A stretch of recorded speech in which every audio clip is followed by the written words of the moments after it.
بسم الله الرحمن الرحيم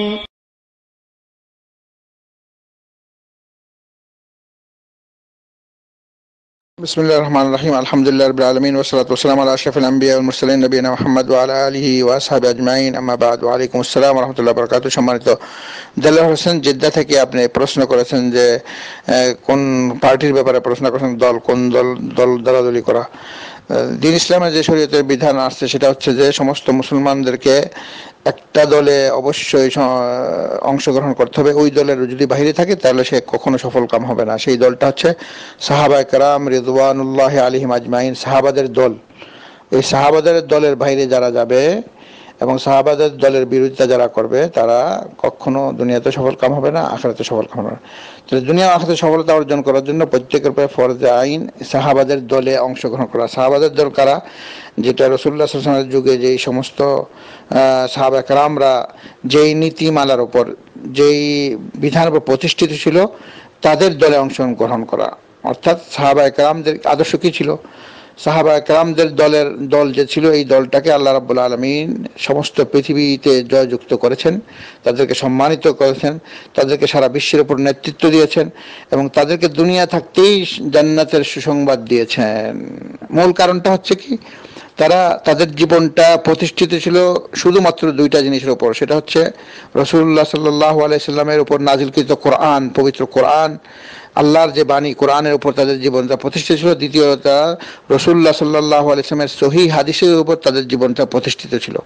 অর্থাৎ তারা এমন কোনো কাজ করে নাই জীবনের সকল ক্ষেত্রে যা কোরআনে নাই, হাদিসে নাই। যা কোরআনে আছে এবং যা হাদিসে শুধুমাত্র তাই তারা করেছেন, এর বাইরে তারা কোনো কিছু করেন নাই। তো এই দলের অন্তর্ভুক্ত যারা থাকবে, এই দলের সাথে যারা অংশগ্রহণ করবে, এই দলের নীতিমালা যারা মেনে চলবে তারাই দুনিয়া আখিরাতে সফলকাম হবে।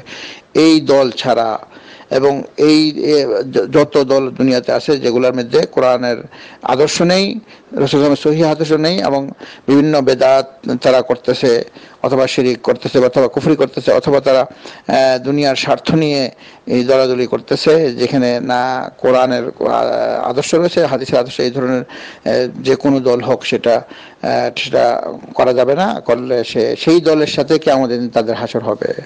এই জন্য প্রত্যেকটা মুসলমানের কর্তব্য হচ্ছে সাহাবায়ে কেরামদের দলভুক্ত হওয়া, অন্তর্ভুক্ত হওয়া। আর এই সাহাবায়ে কেরামদের দল থেকে যদি সে অন্য কোনো দলে যায় যাদের মধ্যে কোরআন ও হাদিসের বিরোধিতা রয়েছে এবং বিপরীত কাজ রয়েছে, তাহলে সেও তাদের সাথে কিয়ামতের দিন হাসর হবে। অত্যন্ত কঠিন ব্যাপার। আর সাহাবায়ে কেরামদের দলের বাহিরে গেলে তাদের যে কি পরিণতি সেটা প্রত্যেকের দরকার জেনে নেওয়া। পবিত্র কোরআনের সূরা নিসার 115 নম্বর আয়াত, পবিত্র কোরআনের সূরা নিসার 115 নম্বর আয়াতে আল্লাহ তাআলা বলতেছেন, যারা এই সাহাবায়ে কেরামদের দলের অন্তর্ভুক্ত হবে না তাদের কি পরিণতি। এটা আমি সবার কাছে এই প্রশ্ন রেখে যাব। আপনারা নিজেরাই পবিত্র কোরআনের সূরা নিসার 115 নম্বর আয়াত পড়ে বুঝে নেন। কারণ কোরআনটা আমাদেরকে আল্লাহ তাআলা অবতীর্ণ করেছেন, আমাদের জন্য নাজিল করেছেন। আমরা যেন সেটা পড়ি, বুঝি এবং সেটা মানি। যদি আমরা না মানি, প্রত্যেকে আমাদের নিজের কর্মকাণ্ডের জন্য আমি নিজে দায়ী। আমার আমল দিয়ে আমি আল্লাহ পার হব, অন্যের আমল দিয়ে, অন্যের দল দিয়ে আমি কোনোদিন পার হব না। আমি কতটুকু করলাম আল্লাহর কাছে, আমার জীবনের সকল কর্মকাণ্ডের জবাবদিহিতা আল্লাহর কাছে করতে হবে।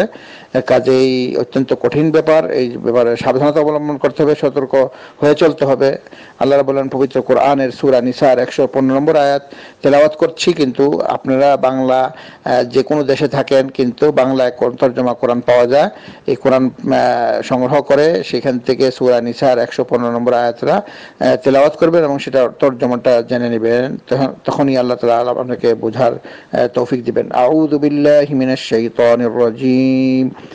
ومن يشاقق الرسول من بعد ما تبين له الهدى ويتبع غير سبيل المؤمنين نوله ما تولى ونسليه جهنم وساءت مصيرا। আল্লাহ তাআলা আমাদের সবাইকে কোরআন পড়ার, বোঝার, আমল করার তৌফিক দান করুক। ওয়া সাল্লাল্লাহু আলা নবিয়িনা মুহাম্মদ ওয়া আলা আলিহি ওয়া আসহাবিহি আজমাইন বিরহমাতিকা ইয়া আরহামার রাহিমিন।